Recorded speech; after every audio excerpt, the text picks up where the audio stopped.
السلام عليكم ورحمة الله وبركاته. الحمد لله رب العالمين وصلى الله وسلم وبارك على نبينا محمد وعلى آله وأصحابه أجمعين وأشهد أن لا إله إلا الله وحده لا شريك له وأشهد أن محمدا عبد الله ورسوله صلى الله عليه وسلم. أما بعد.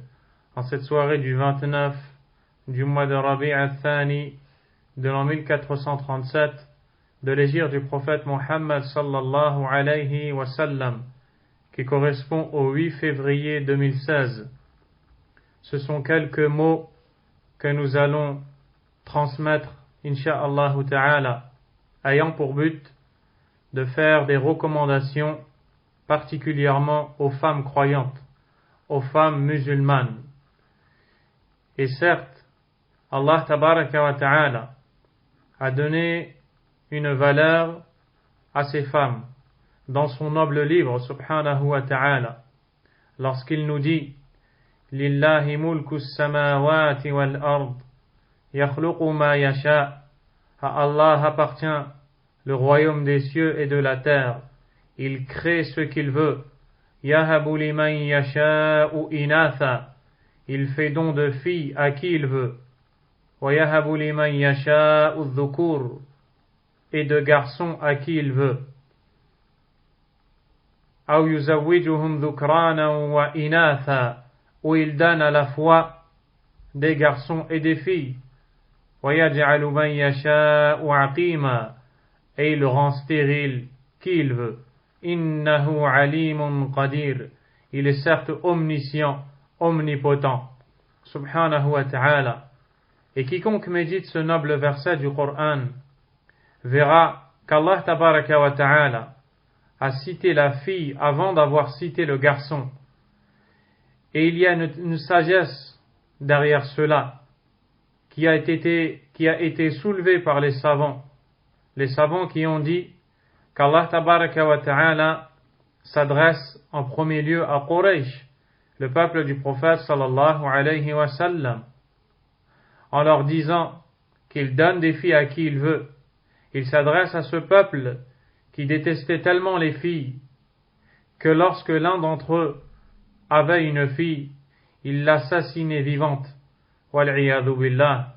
Il la mettait sous terre pendant que celle-ci respirait et souriait, voire même jouait. Wal'iyadu billah. Allah tabaraka wa ta'ala a interdit cet immense péché, ce grand crime qui était commis par ce peuple. Et il a montré que la fille a une importance puisqu'il l'a citée avant le garçon. Comme si qu'il leur disait, ô vous autres qui assassinez ces filles, je fais don de filles à qui je veux, et je fais don de garçons à qui je veux. Ce n'est pas vous qui décidez, mais c'est Allah, subhanahu wa ta'ala. Dans l'islam, le prophète sallallahu alayhi wa sallam donnait des exhortations qu'il dirigeait aux femmes dans le but de les éduquer, de les orienter vers Allah, vers ce qui plaît à Allah subhanahu wa ta'ala, vers ce qui leur procurera la véritable joie, la félicité, et ce qui sera la cause de leur entrée au paradis, de l'agrément de leur Seigneur tabaraka wa ta'ala. D'ailleurs, l'imam al-Bukhari, qu'Allah lui fasse miséricorde, rapporte d'après Abdullah ibn Abbas radiyallahu anhuma, qui dit خرج رسول الله صلى الله عليه وسلم فصلى ثم خطب ثم أتى النساء فوعظهن وذكرهن وأمرهن بالصدقة. Abdullah ibn Abbas radiyallahu anhuma nous dit: le messager d'Allah sallallahu alayhi wa sallam est sorti et a prié. Puis, il a prononcé un discours, après lequel il s'est dirigé vers les femmes pour leur donner une exhortation, leur faire un rappel, et il les a ordonné de dépenser des aumônes. L'imam al-Hafiz ibn Hajar rahimahullah ta'ala a dit: وفي هذا الحديث من الفوائد استحباب وعظ النساء وتعليمهن أحكام الإسلام وتذكيرهن بما يجب عليهن. Il y a dans ce récit prophétique la recommandation d'exhorter les femmes, de leur enseigner les règles relatives à l'islam et de leur faire le rappel de ce qui leur est obligatoire. C'est donc une sunna du prophète sallallahu alayhi wa sallam que d'exhorter les femmes. Et c'est un ordre d'Allah tabaraka wa ta'ala. Le Cheikh Abdul Razzaq ibn Abd al-Muhsin al-Badr, qu'Allah le préserve et le récompense, a 3 écrits concernant la femme musulmane. Et ce qui va être dit est tiré de ces écrits. Ce n'est pas quelque chose que nous avons nous-mêmes écrit ou inventé, mais cela vient des conseils donnés par le cheikh, qu'Allah lui fasse miséricorde. Dans ces quelques conseils, le cheikh Abdul Razzaq rahimahullahu ta'ala dit à la femme musulmane de garder constamment à l'esprit, dans son cœur, qu'Allah tabaraka wa ta'ala l'a comblé du plus grand des bienfaits, qui n'est autre que l'islam, sa religion, l'a guidé, la droiture, la foi en Allah. Quel grand bienfait que celui-ci, qui n'a pour fin que l'agrément d'Allah, l'entrée au paradis. Allah tabaraka wa ta'ala a dit: Inna ad-dina 'inda Allah al-Islam. Certes, la religion chez Allah, c'est l'islam. Verset 19 de Sourate Ali Imran. Il nous met, subhanahu wa ta'ala, il nous donne comme information dans un autre verset que quiconque recherche une autre religion que celle de l'islam, cette religion lui sera refusée, rejetée, et dans l'au-delà, il sera du nombre des perdants. La religion d'Allah, l'islam, est parfaite et complète. Elle englobe, elle rassemble toutes les meilleures règles et elle se met en pratique dans toutes les parties composantes de la vie. Allah subhanahu wa ta'ala a dit: Al-yawma akmaltu lakum dinakum wa atmamtu alaykum ni'mati wa raditu lakum al-islam dina. En ce jour, j'ai complété pour vous votre religion, parachevé sur vous mon bienfait et agréé pour vous l'islam comme religion. C'est dans ce verset qu'Allah tabaraka wa ta'ala s'adresse à ces créatures, ces faibles créatures, pour leur donner cette information que désormais leur religion est complète, parfaite, parachevée par Allah, agréée par lui, subhanahu wa ta'ala. Tout individu, homme soit-il ou femme, doué de raison, qui entend un tel verset, doit éprouver une joie sans pareille. Et Allah subhanahu wa ta'ala nous dit dans un autre verset: قُلْ بِفَضْلِ اللَّهِ وَبِرَحْمَتِهِ فَبِذَلِكَ فَلْيَفْرَحُوا هُوَ خَيْرٌ مِمَّا يَجْمَعُونَ. Dis, c'est par la grâce d'Allah et sa miséricorde. Pour cela, il faut éprouver de la joie. Ceci est bien meilleur que tout ce qu'ils amassent. Allah tabaraka wa ta'ala a comblé cette femme par la foi qu'il a mis dans son cœur. Cette femme doit donc savoir qu'elle doit apprendre sa religion et doit comprendre des points qui sont des notions importantes, considérées comme des bases qui lui permettront d'avoir une compréhension saine des ordres d'Allah, cette compréhension de laquelle va découler la soumission aux ordres d'Allah avec la plus grande facilité, avec l'épanouissement, avec l'envie de se soumettre à Allah, subhanahu wa ta'ala. Premièrement, la femme musulmane doit avoir la conviction la plus ferme que les règles d'Allah sont les meilleures. Les règles qui émanent d'Allah sont les plus droites, les plus justes, les plus parfaites, du fait qu'elles sont les règles prescrites par le Seigneur des mondes, le Créateur, le parfait subhanahu wa ta'ala. Allah dit dans le verset 50 de Suratul Ma'idah: وَمَنْ أَحْسَنُ مِنَ اللَّهِ حُكْمًا لِقَوْمٍ يُوقِنُونَ. Et qui est meilleur qu'Allah en jugement pour un peuple convaincu. Allah tabaraka wa ta'ala est le meilleur en jugement.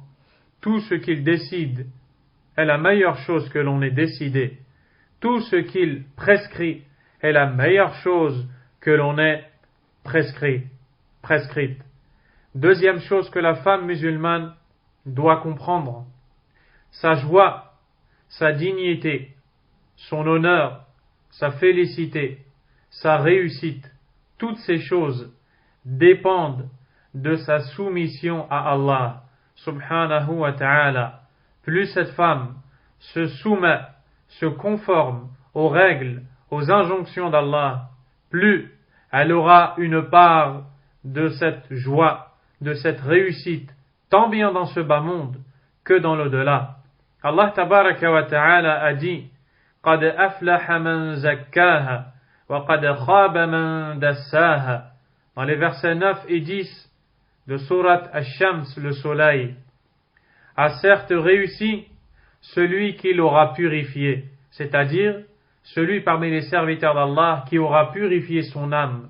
Et c'est par l'obéissance d'Allah tabaraka wa ta'ala que l'on purifie son âme.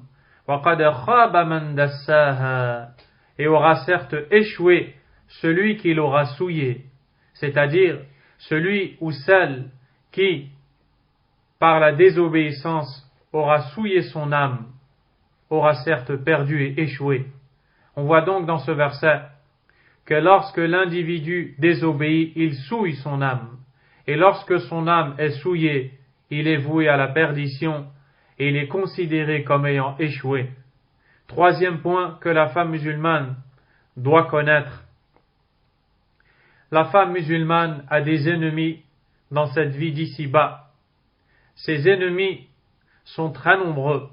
Ils fournissent tous leurs efforts pour faire tomber et disparaître sa dignité, pour la faire dévier du chemin menant au succès, à la réussite, en faisant tout ce qu'ils peuvent, et n'hésitent pas à innover, à inventer, à avoir les idées les unes après les autres, dans le but de tromper cette pauvre femme, en utilisant ses émotions, car la femme est émotive, elle est souvent prise par ce qui fait susciter en elle le sentiment, l'émotion et toutes ces choses. Allah tabaraka wa ta'ala a dit Inna ash-shaytana lakum aduw fattakhidhuhu aduwwa innama yad'u hizbahu liyakunu min ashabis sa'ir. Le diable est pour vous un ennemi. Prenez-le donc comme tel. Prenez-le comme un ennemi. Prenez garde à lui. Il ne fait qu'appeler son parti à être du nombre des gens de la fournaise. Wal'iyadhu billah. Il est obligatoire à la femme de prendre garde à tomber dans le filet du shaitan, du diable, l'ennemi d'Allah. Quatrièmement, la femme musulmane doit avoir une foi ferme au fait que sa réussite, sa droiture, la bénédiction dans sa vie, toutes ces choses sont dans les mains d'Allah, tabaraka wa ta'ala. Allah qui honore qui il veut et humilie qui il veut. Quiconque il aura honoré sera véritablement honoré. Quiconque il aura humilié sera privé de cet honneur dont Allah fait don à qui il veut. Allah tabaraka wa ta'ala dit وَمَنْ يُهِنِ اللَّهِ فَمَا لَهُ مِنْ مُكْرِمٍ إِنَّ اللَّهَ يَفْعَلُ مَا يَشَاءُ. Et quiconque Allah humilie, nul ne pourra l'honorer. Certes, Allah fait ce qu'il veut. La femme musulmane doit chercher refuge chez Allah subhanahu wa ta'ala de façon constante jusqu'à ce qu'elle quitte ce bas monde. Elle doit l'implorer, le solliciter, lui demander de lui octroyer sa subsistance, de lui accorder la réussite, de la raffermir, surtout en temps de troubles. Ces troubles qui sont semblables à la nuit ténébreuse, comme l'a dit le prophète sallallahu alayhi wa sallam, ces troubles qui sont la cause de la perte de la foi de beaucoup d'enfants d'Adam. Le prophète sallallahu alayhi wa sallam disait dans ses invocations: Allahumma aslih li dini alladhi huwa ismatu amri. Oh Allah, je t'implore de réformer ma religion, qui est ce sur quoi je m'accroche ou à quoi je me cramponne. Wa aslih li dunyaya allati fiha ma'ashi, et de réformer ma vie d'ici-bas dans laquelle je suis en vie. Wa aslih li akhirati allati fiha ma'adi, et je te demande, ô Allah, de réformer mon au-delà vers lequel s'effectuera mon retour. Waj'al al-hayata ziyadatan li fi kulli khayr, et fais de la vie un ajout dans chaque bien pour moi. Waj'al al-mawta rahatan li min kulli shar, et fais de la mort un repos pour moi de tout mal. Le prophète sallallahu alayhi wa sallam nous enseigne que le véritable repos ne se trouve que dans l'au-delà. Après avoir enduré, après avoir patienté, cette femme croyante se tiendra debout devant Allah et pourra alors récolter les fruits qu'elle avait semés lorsqu'elle s'efforçait d'obéir à Allah, vivante dans ce bas monde. Cinquièmement, parmi les plus grands soucis que la femme musulmane doit porter au cœur, le fait d'être chez Allah considéré comme quelqu'un de noble. Il ne suffit pas d'agir dans le bas monde, mais il faut espérer d'Allah tabaraka wa ta'ala qu'il nous inscrive du nombre de ceux qu'il a qualifiés comme étant nobles, ceux qui seront honorés par l'entrée au paradis. Allah tabaraka wa ta'ala a dit: Ulaika fi jannatim mukramun.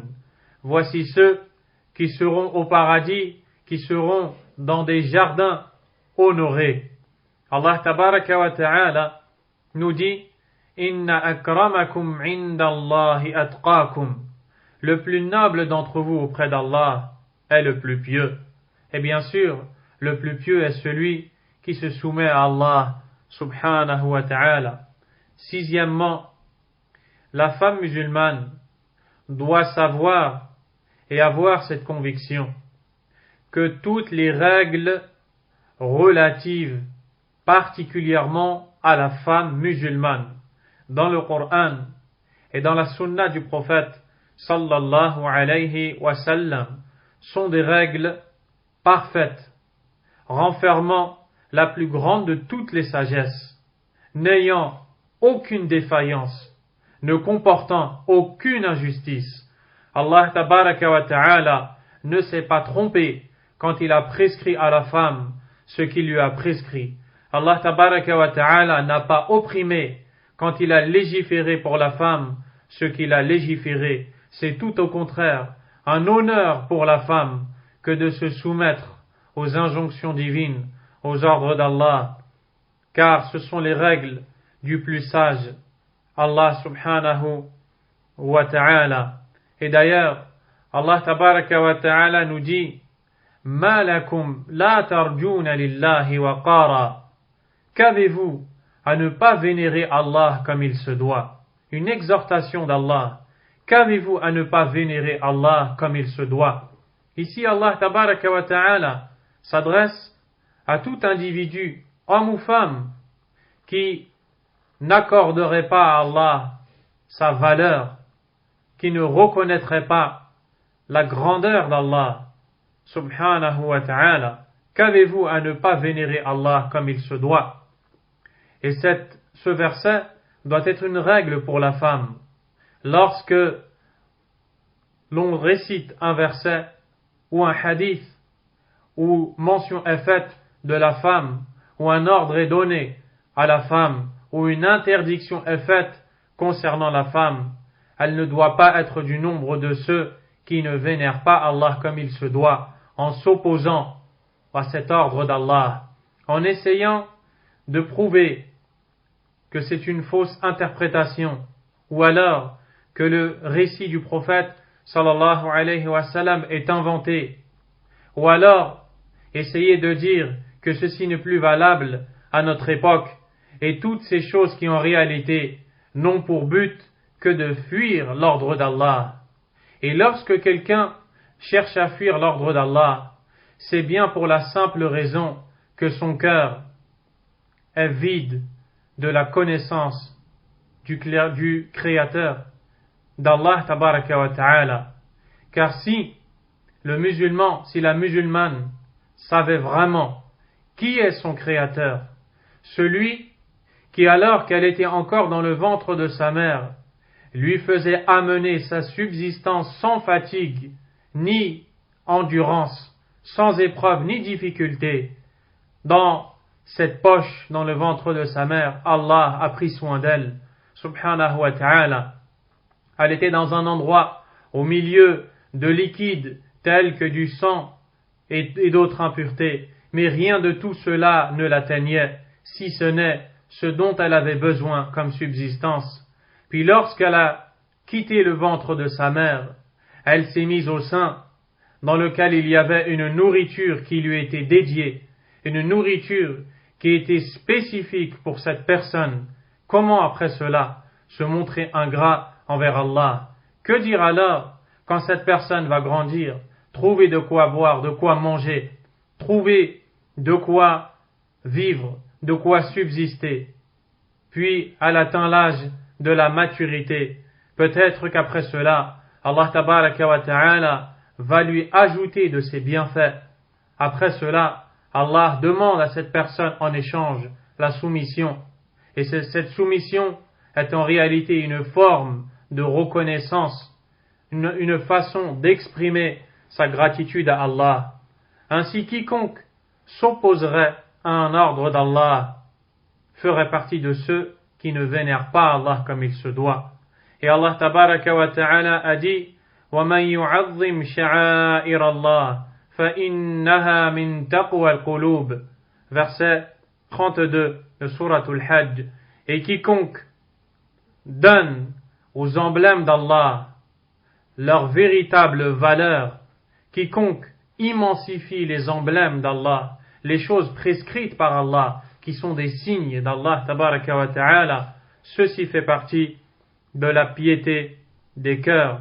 Ce sont des choses importantes que la femme doit garder à l'esprit et savoir qu'Allah tabaraka wa ta'ala n'a voulu pour elle que la droiture, la réussite et la protéger. Ces règles qui viennent de son Créateur, celui qui la connaît mieux qu'elle ne se connaît elle-même.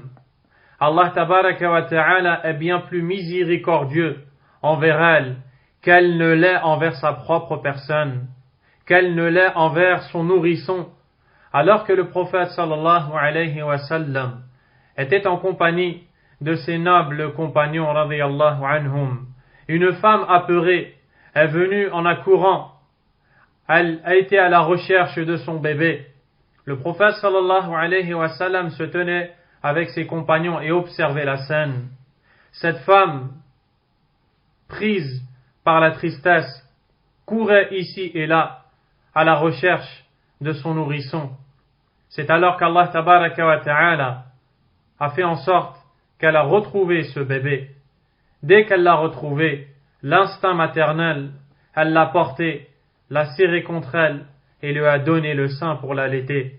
Le prophète sallallahu alayhi wa sallam a dit à ses compagnons: que pensez-vous si cette femme, ou alors il leur a dit, selon vous, cette femme est-elle capable de jeter son bébé dans le feu? Les compagnons radiyallahu anhum se sont étonnés de cette parole et ont dit: ô messager d'Allah, mais pourquoi donc cette femme jetterait son bébé dans le feu alors qu'elle n'est pas contrainte à le faire? Le prophète sallallahu alayhi wa sallam répondit: Allah est bien plus miséricordieux envers vous que ne l'est cette femme envers ce bébé. Ainsi, nous voyons très clairement qu'Allah tabaraka wa ta'ala est plus miséricordieux envers nous que nous le sommes envers nous-mêmes, que nous le sommes envers nos enfants, que la femme l'est envers son bébé. Et Allah tabaraka wa ta'ala a prescrit à l'homme et à la femme de ne pas essayer d'avoir encore le choix dans la façon d'agir après une prescription divine. وَمَا كَانَ لِمُؤْمِنٍ وَلَا مُؤْمِنَةٍ إِذَا قَضَى اللَّهُ وَرَسُولُهُ أَمْرًا أَن يَكُونَ لَهُمُ الْخِيَرَةُ مِنْ أَمْرِهِمْ وَمَنْ يَعْصِ اللَّهَ وَرَسُولَهُ فَقَدْ ضَلَّ ضَلَالًا مُبِينًا. Et il n'appartient pas à un croyant ni une croyante après qu'Allah et son messager aient décidé d'une chose, d'avoir encore le choix dans la façon d'agir. Et quiconque désobéit à Allah et à son messager, ce sera certes égaré d'un égarement évident. Dans un autre verset, Allah tabaraka wa ta'ala nous enseigne que sa religion, qui comporte tous ses ordres et interdits, est une lumière pour nous. Allah azza wa jalla a dit: قد جاءكم من الله نور وكتاب مبين يهدي به الله من اتبع رضوانه سبل السلام ويخرجهم من الظلمات إلى النور بإذنه ويهديهم إلى صراط مستقيم. Selon le sens rapproché, vous est certes venue une lumière émanant d'Allah et un livre explicite par lequel Allah guide ceux qui ont suivi son agrément vers les voies de la paix, les voies du salut. Il les fait sortir des ténèbres vers la lumière par sa permission et les guide vers le droit chemin. Ainsi Allah tabaraka wa ta'ala enseigne dans ce verset que quand on n'est pas dans le droit chemin, on est dans l'égarement certes, mais nous sommes également dans les ténèbres. Le livre d'Allah est une lumière pour l'homme, mais aussi pour la femme. Les ordres qui sont dans le livre d'Allah sont les ordres du Tout-Puissant, sont les ordres du clairvoyant, de l'audient, de l'omniscient, d'Allah, du généreux, le doux, le parfaitement sage, le miséricordieux. Subhanahu wa ta'ala. Il y a dans le Coran des cadeaux qui sont offerts par Allah à cette femme musulmane. Ce sont des ordres. Si elle les applique, le paradis lui est promis. La satisfaction d'Allah lui sera donnée. Et quel but meilleur dans ce bas monde que d'avoir la satisfaction d'Allah? Par Allah, si quelqu'un pouvait savoir et être sûr qu'Allah est satisfait de lui, il n'aurait que faire de toutes les épreuves, de toutes les difficultés, de toutes les contraintes qu'il pourrait rencontrer dans ce bas monde. Si à la fin, c'est Allah qui est satisfait de lui, subhanahu wa ta'ala. Allah tabaraka wa ta'ala a donné quelques ordres à la femme dans le Coran, notamment l'ordre d'adorer Allah tabaraka wa ta'ala. Dans le verset 33 de Surat Al-Ahzab, les coalisés, Allah tabaraka wa ta'ala dit aux épouses du prophète sallallahu alayhi wa sallam, les femmes les plus pures et les plus pieuses. À plus forte raison, toute femme en dessous de ces femmes est concernée par cet ordre d'Allah tabaraka wa ta'ala.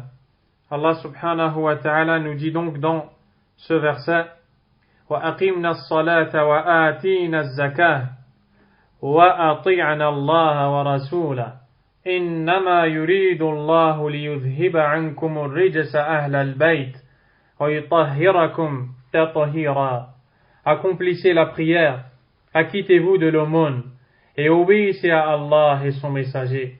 Allah ne veut que vous débarrasser de toute souillure, ô gens de la maison du prophète, et veut vous purifier pleinement.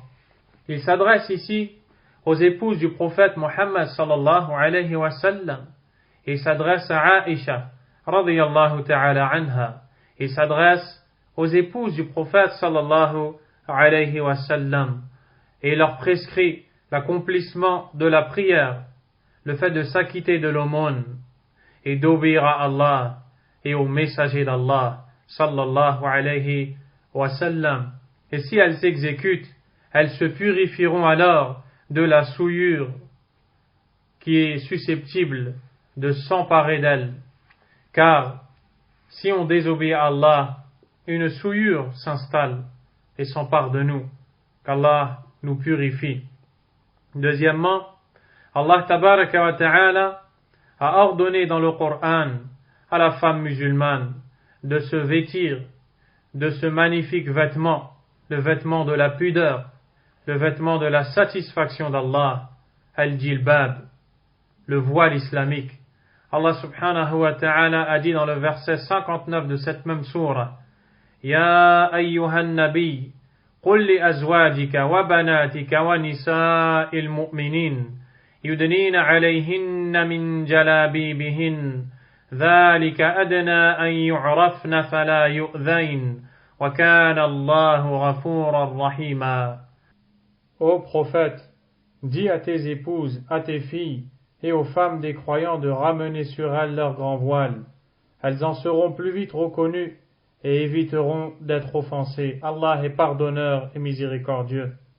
C'est le verset où Allah Azza wa Jal a prescrit à la femme le port du voile.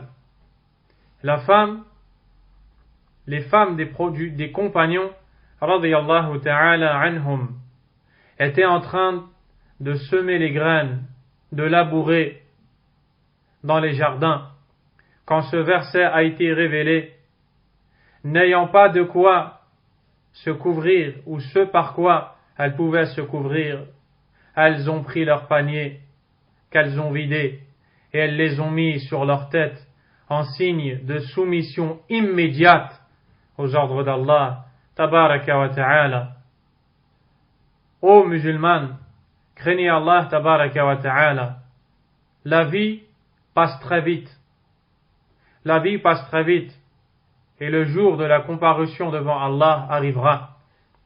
La femme musulmane qui ne porte pas le voile a l'occasion de se corriger, l'occasion de se réformer, car elle a un Seigneur qui est miséricordieux, qui lui prescrit ce qui est bon pour elle, ce qui est dans son intérêt.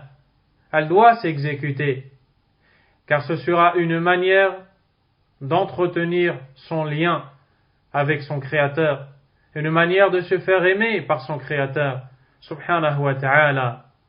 Combien sont les femmes musulmanes qui ont été dupées par la vie d'ici-bas, par les passions de ce bas monde, que ce soit à cause d'un manque d'éducation islamique ou alors l'amour des passions de ce bas monde et d'autres choses encore. Mais une fois qu'elle a pris conscience des ordres de son Créateur, pourquoi est-ce qu'elle tarde à s'exécuter? Son Créateur a-t-il tardé à lui octroyer la subsistance? Son Créateur a-t-il tardé à lui donner tout ce dont elle a pu jouir dans ce bas monde? Pourquoi elle tarderait à se soumettre à Allah tabaraka wa ta'ala? Nous demandons à Allah Azza wa Jal de guider les femmes musulmanes vers le droit chemin. Et quand la femme musulmane ne porte pas ce vêtement, elle se ferme la porte à un grand bien. Plus encore, elle se ferme la porte à tous les biens pour elle et s'ouvre la porte à tout ce qui est mauvais pour elle. Et ce n'est que pour la protéger, ce n'est que pour la préserver, ce n'est que pour l'honorer, ce n'est que pour lui montrer sa valeur qu'Allah tabaraka wa ta'ala a prescrit pour elle le port de ce vêtement, car en réalité, Allah n'est nullement dans le besoin de quiconque parmi ses faibles créatures. Il nous dit dans le verset, Ya ayyuhan nas, antumul fuqara'u ila Allah. Oh, vous les gens, vous êtes les besogneux envers Allah. Vous êtes les faibles créatures. Vous êtes ceux qui avaient besoin d'Allah. Allah n'a nullement besoin de vous. Wallahu huwal ghaniyyul hamid. Et Allah est le parfaitement riche, digne de louange, إن يشأ يذهبكم ويأتي بخلق جديد وما ذلك على الله بعزيز. S'il le veut, il vous fait disparaître et amène à votre place une créature meilleure, et ceci n'est pas difficile pour Allah subhanahu wa ta'ala. Troisième point, Allah tabaraka wa ta'ala a mis en garde la femme musulmane contre le fait de s'exhiber ou le fait de faire le fait de sortir dévêtue et de montrer ses atouts, de montrer tout simplement son corps. Allah tabaraka wa ta'ala a dit وَلَا تَبَرَّجْنَ تَبَرُّجَ الْجَاهِلِيَّةِ الْأُولَى, et ne vous exhibez pas à la manière des femmes d'avant l'islam. Ici, Allah tabaraka wa ta'ala s'adresse aux épouses du prophète sallallahu alayhi wa sallam. Que dire alors des femmes qui dans la foi, dans la piété, sont bien moindres que les épouses du prophète Muhammad sallallahu alayhi wa sallam? Certains parmi vos détracteurs, certains parmi ceux qui veulent de vous que vous suiviez les pas du diable, que vous suiviez la voie vous menant à la colère d'Allah tabaraka wa ta'ala, vous diront, en réalité, Allah ne vous a pas demandé de porter ce voile que vous portez, mais il vous a simplement demandé d'être bien éduqué, de ne pas avoir de comportement déplacé, ou de ne pas chercher à être séduite, ou de ne pas chercher à séduire l'homme. Il vous suffira en ce sens de porter un manteau. C'est amplement suffisant. La réponse donnée à ces personnes, en réalité la réponse donnée aux femmes croyantes, est de dire, voyez ici qu'Allah tabaraka wa ta'ala s'adresse aux femmes les plus pures. Qui a-t-il de plus pur que Aïcha radiyallahu ta'ala anha, celle qui a été accusée à tort d'avoir commis l'adultère, qui a été éprouvée pendant tant de jours? On a dit d'elle qu'elle a trompé le prophète Muhammad sallallahu alayhi wa sallam, mais elle a enduré, elle est restée ferme. On a parlé sur elle, on l'a dénigrée, on l'a critiquée, elle savait qu'elle était chaste, innocente, pure, et c'est Allah qui s'est chargé de l'innocenter dans le Coran, en révélant des versets qui seront récités jusqu'au jour dernier, pour dire qu'elle est innocente, et par lesquels Allah a avili ses détracteurs, radiyallahu ta'ala anha. Et malgré cela, Allah demande à cette femme et aux autres de ne pas exhiber. Nous dirons donc à ces détracteurs, diriez-vous à Aïcha radiyallahu anha qu'elle cherche à séduire quelqu'un ou qu'elle cherche à être séduite? La réponse, bien sûr que non. Et pourtant, elle doit porter ce vêtement. Vous autres aussi, les femmes qui êtes dans la foi en dessous de Aïcha, devez vous exécuter. Également, vos exemples sont les femmes des compagnons, les épouses du prophète sallallahu alayhi wa sallam. Vos exemples ne sont pas telle et telle femme qui vous font croire qu'elles ont atteint la réussite alors qu'elles sont les premières à vivre dans la tristesse, à vivre plongées et noyées dans les problèmes et les soucis. Wal'iyadhu billah. Également, parmi les points que l'on retrouve dans le Coran, et c'est le 4e, que la femme musulmane ne doit pas être dans une assise avec un homme. Également, elle ne doit pas se réunir avec des hommes, que ce soit dans un forum, pour discuter et toutes ces choses. Car Allah tabaraka wa ta'ala a dit aux épouses du prophète sallallahu alayhi wa sallam, dans le verset 57 de la même sourate, il dit subhanahu wa ta'ala, dans le verset 53, وَإِذَا سَأَلْتُمُوهُنَّ مَتَاعًا فَاسْأَلُوهُنَّ مِنْ وَرَاءِ حِجَابٍ ذَلِكَ أَطْهَرُ لِقُلُوبِكُمْ وَقُلُوبِهِنَّ. C'est-à-dire, Allah Azza wa Jal dit dans le verset donc 53, comme nous l'avons dit, la traduction approximative, il dit subhanahu wa ta'ala, et si vous leur demandez quelque objet, demandez-le derrière un rideau, c'est plus pur pour vos cœurs et leurs cœurs. Vous ne devez pas faire de la peine au messager d'Allah jusqu'à la fin des versets. Le cinquième point qu'Allah a cité dans le Coran, ou que nous pourrons citer ici, Inch'Allah ta'ala, c'est qu'à la base, la femme musulmane doit être dans sa demeure. Elle doit être fière d'éduquer ses enfants, si toutefois elle en a, dans sa demeure. Elle doit être fière et aimer être chez elle. Car Allah subhanahu wa ta'ala a dit وَقَرْنَ فِي بُيُوتِكُنَّ, c'est-à-dire que il dit restez dans vos foyers, et ce n'est que pour la préserver qu'Allah tabaraka wa ta'ala lui ordonne d'agir ainsi. Certes, c'est une patience, c'est de l'endurance, mais c'est un chemin menant à Allah. Le jour dernier, cette femme sera seule, elle sera toute seule devant Allah, et elle sera bien fière ce jour-là de prendre ces récompenses qui lui seront données.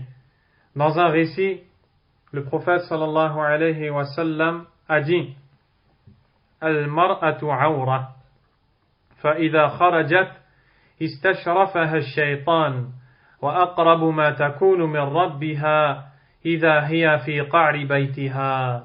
Allahu Akbar. Il dit sallallahu alayhi wa sallam que la femme est une parure et que lorsqu'elle sort, le shaitan vient l'enjoliver, il vient l'embellir. Il vient l'embellir pour qu'elle soit vue, pour que la convoitise s'empare du cœur des hommes, le désir. Et puis le prophète sallallahu alayhi wa sallam dit, le moment où la femme est le plus proche de son Seigneur, c'est le moment où elle reste dans sa maison. Subhanallah. Elle reste dans sa maison, et en restant dans sa maison, elle donne du temps à l'éducation de ses enfants, elle donne du temps à sa personne, elle donne du temps à l'apprentissage de sa religion, elle se préserve du mal et des vices qu'il y a dehors, elle préserve autrui, et en plus de cela, elle ne fait pas peut-être grand-chose, mais à la satisfaction d'Allah, qui la voit rester chez elle, car elle obéit à Allah subhanahu wa ta'ala.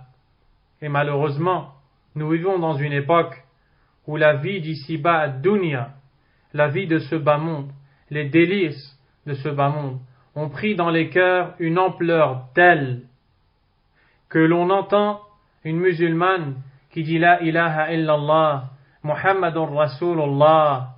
Cette femme dit, je n'ai rien à faire entre ces quatre murs. Je galère, je souffre, je m'ennuie, je suis dans une prison.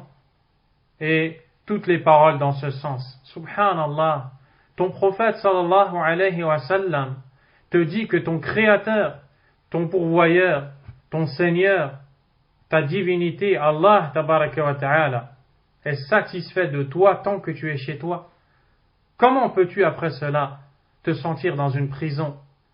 Je dirais même que si tu te sens dans une prison, sache que ton prophète sallallahu alayhi wa sallam a dit Ad-dunya sijnul mu'min wa jannatul kafir. La vie d'ici-bas est la prison du croyant et le paradis du kafir. Tu vois donc qu'en réalité, dans cette vie d'ici-bas, tu dois patienter.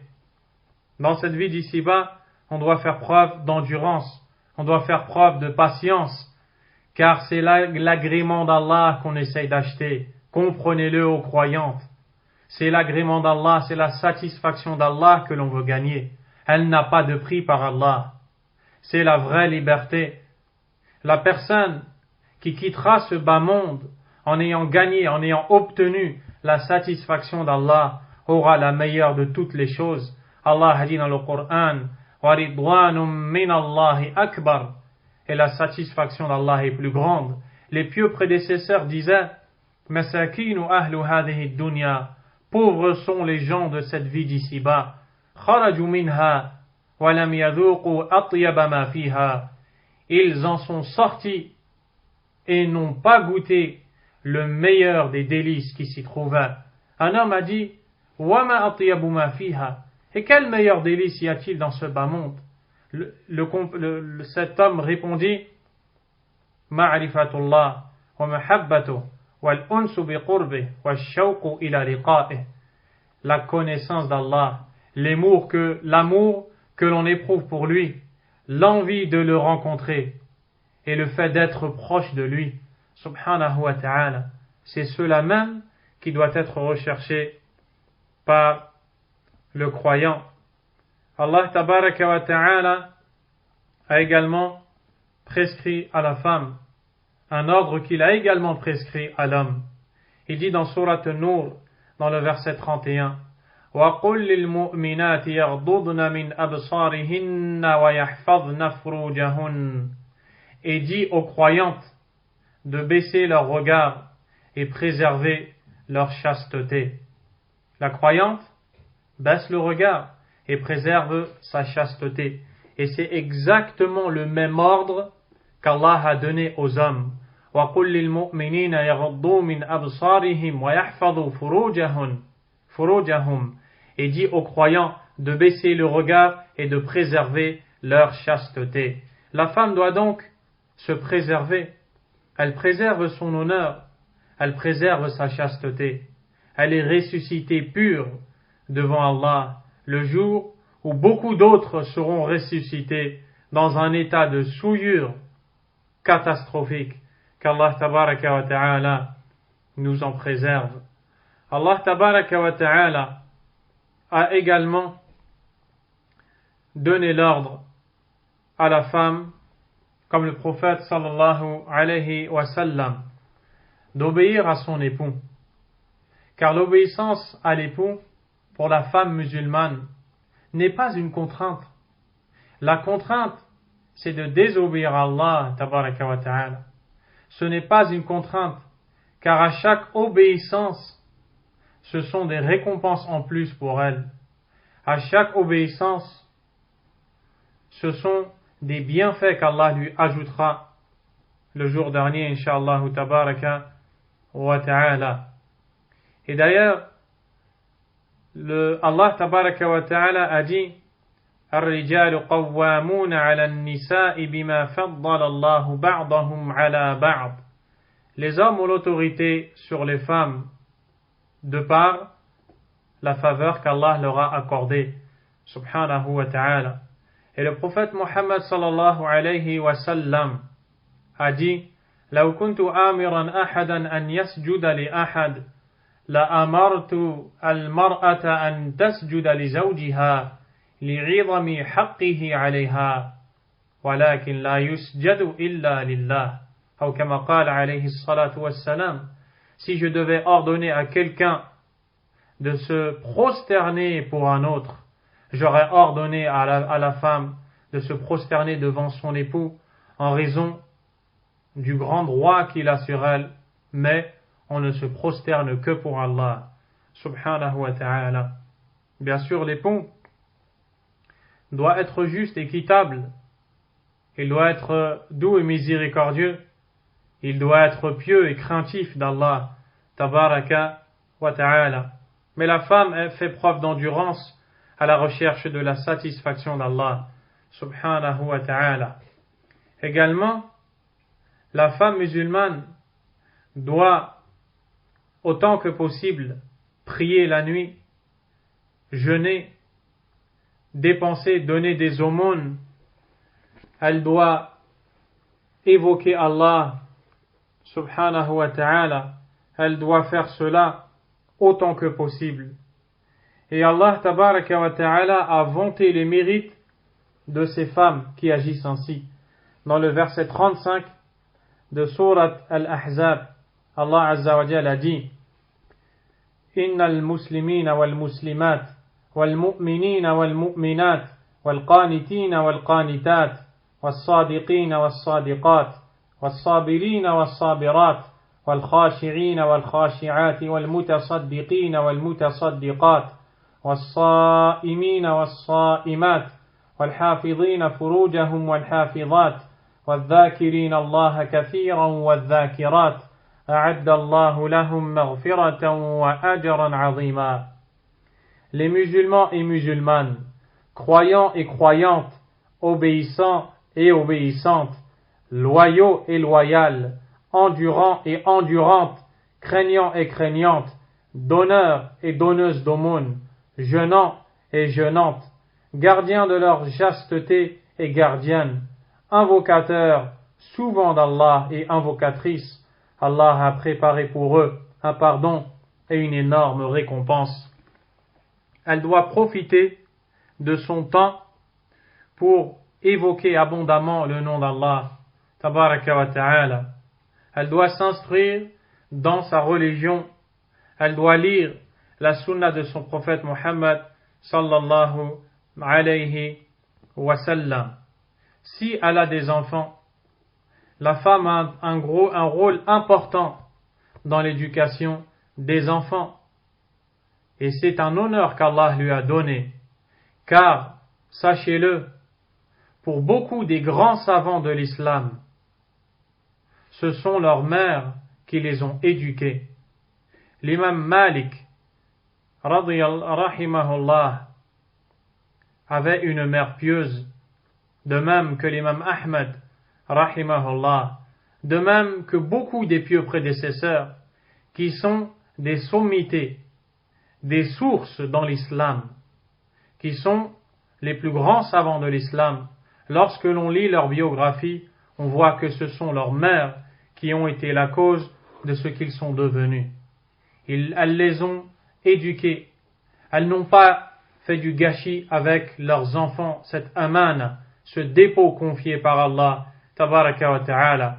Et malheureusement, combien sont les mères qui négligent l'éducation de leurs enfants, filles et fils, garçons ou filles?